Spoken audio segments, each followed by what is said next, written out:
Here's a picture of most of the New Haven SDA Temple's church officers serving for the 2026 and 2027 calendar years. How many of these people do you think will get paid for doing the work in the church during that time? The answer may surprise you. Church structure. Adventist churches are part of a corporate structure, with the local churches located at the lowest level or base level. But those local churches supply the funding up through the church's organizational structure. Here's a simplified view of the Seventh-day Adventist structure. Your offerings remain in the local church and are used to pay all the local church's bills and expenses, but it's also used to pay a stipend for janitorial services, for the care and maintenance of the church building. The SDA Church Manual reads, "In large churches where it is necessary to employ a janitor, the deacons should recommend a suitable person to the board, which votes to employ such help, or the board may authorize the deacons to employ a janitor. Board authorization should be obtained for all major repair expenses. All bills for repairs, as well as for recurring expenses such as water, electricity, and fuel, are referred to the treasurer for payment." This is a relatively small stipend, not a salary. Local churches may also hire Bible workers for specific evangelistic work for a limited time. Also, the secretary may be hired to assist the pastor, but most times the church clerk takes on the responsibilities of the pastor's secretary.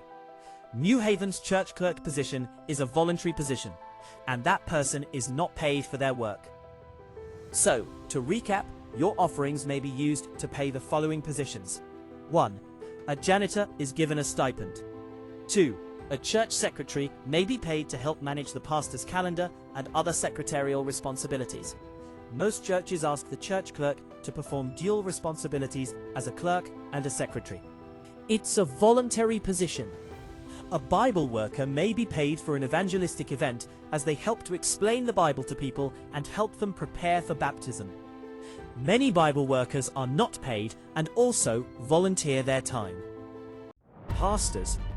The pastor is the only person who receives a salary for their work. When you return your tithe, 100% of those funds is sent from your local church to your local conference or local mission, and is used to pay your local pastor's salary, among other things.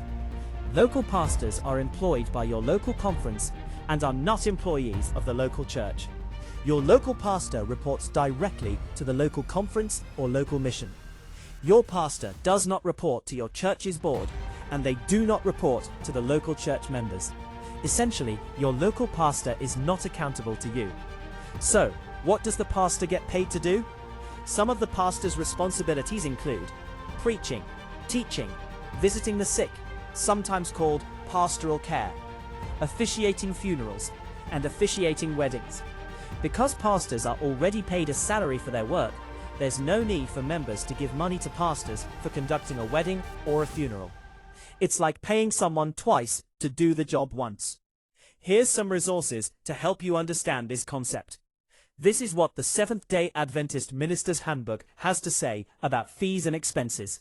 Churches should establish clearly stated wedding policies for the use of church facilities. Generally, members of the congregation are not charged for the use of the church for a wedding, but others who wish to use the facilities may rightly be charged a fee that would cover the expense of the church for both the use of the building and those who are required to work both in advance preparation and cleanup following the wedding ceremony. The Ministry magazine is an international professional journal published monthly by the Ministerial Association of the General Conference of the Seventh-day Adventist Church, directed primarily to Adventist pastors and religious professionals, and then to clergy of other religious groups on a bi-monthly basis. Here's what the Ministry magazine contributors wrote. Funerals. There seems to be a lack of understanding and uniformity among our workers regarding the acceptance of contributions for conducting funerals. We recommend 1. That in accordance with our time-honored custom, our ministers make no charge for conducting funeral services. 2. That the conference pay the expense incurred by workers for conducting funerals, and that any contribution received toward the expense be turned over to the conference. The foregoing action is in perfect harmony with the general practice of our ministry from the beginning of our denominational history. the minister receives his support from the tithe paid by our people. This is given in consideration for the services he renders the cause in all lines. It therefore seems quite inappropriate for a minister to render a bill or to receive a personal donation. Rather, this is a time, perhaps above all others, when he can render most effective service in comforting a bereaved, sorrowing family. Collecting a fee at such a time is in harmony with the practice carried on in Babylon, from which we are called out. Elmer E. Andros, General Conference Field Secretary, Ministry Magazine, September 1937. It is not the practice for ministers to expect or receive a fee for conducting funerals. Robert L. Osmondson, District Leader, Ministry Magazine, June 1948. When that final service comes for a member, may no questionable ethics mar the last farewell as a loved one is laid to rest. May the potential funeral fee never ruin the memory that a family will have of your service to them. What is best to do in this? In our present pastorate, we have informed the various funeral homes that we do not wish to receive a fee. It is as simple as that.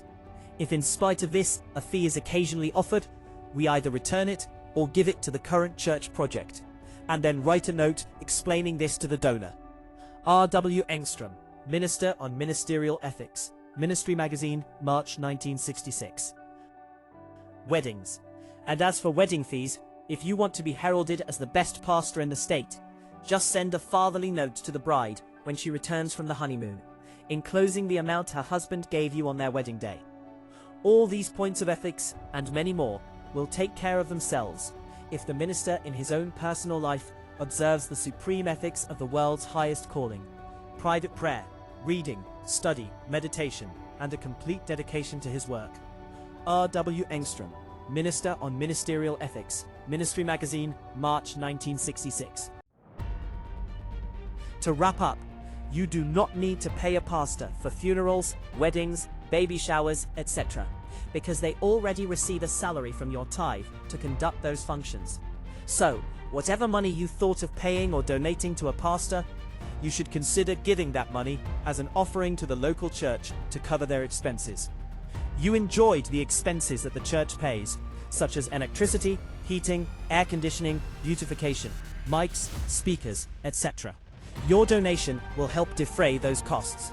Local churches and their members fund all activities and ministries in their local churches, in the state and country, and around the world.